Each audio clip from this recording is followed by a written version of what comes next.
नमस्कार दादा. आज आपण श्री स्वामी समर्थ यांच्या कोणत्या कृपांकित शिष्यांबद्दल दर्शक श्रोत्यांना माहिती देणार आहोत? अक्कलकोटचे श्री स्वामी समर्थ हे सर्व धर्मसमभावाचे एक आदर्श उदाहरण म्हणून मानले जाते. त्यांच्या अनेक कृपांकित शिष्यापैकी मुस्लिम समाजाचे एक शिष्य अब्दुल रहमान हे सुप्रसिद्ध आहेत.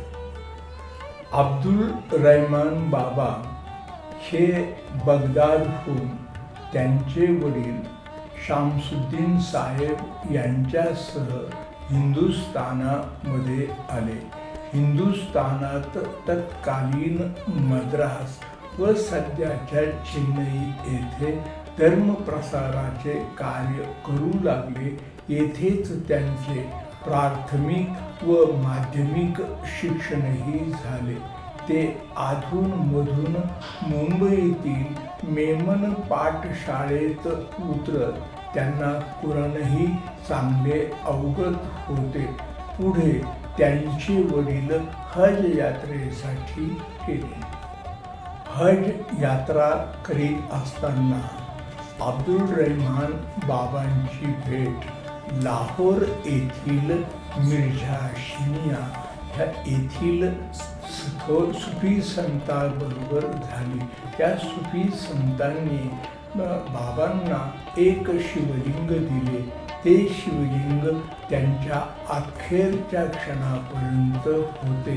ते दोघेही जेव्हा हज यात्रा करून परतत होते तेव्हा त्यांना पश्चिम स्थानावर एका खोल दरीमध्ये अवाढव्य दिव्य पुरुष दिसला. चौकशी अंती त्यांना कळले की तो दिव्य पुरुष म्हणजे चंचल भारती होते.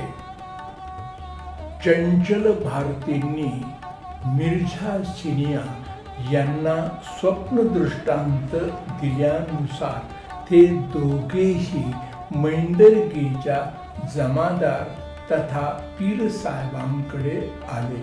पीर साहेब हे श्री स्वामी समर्थांचे कृपांकित शिष्य होते. पुढे ते तिघेही अक्कलकोटाकडे येत असताना त्यांना मिर्झा सिनिया यांनी चंचल भारतीच्या स्वप्नदृष्टांताविषयी सांगितले.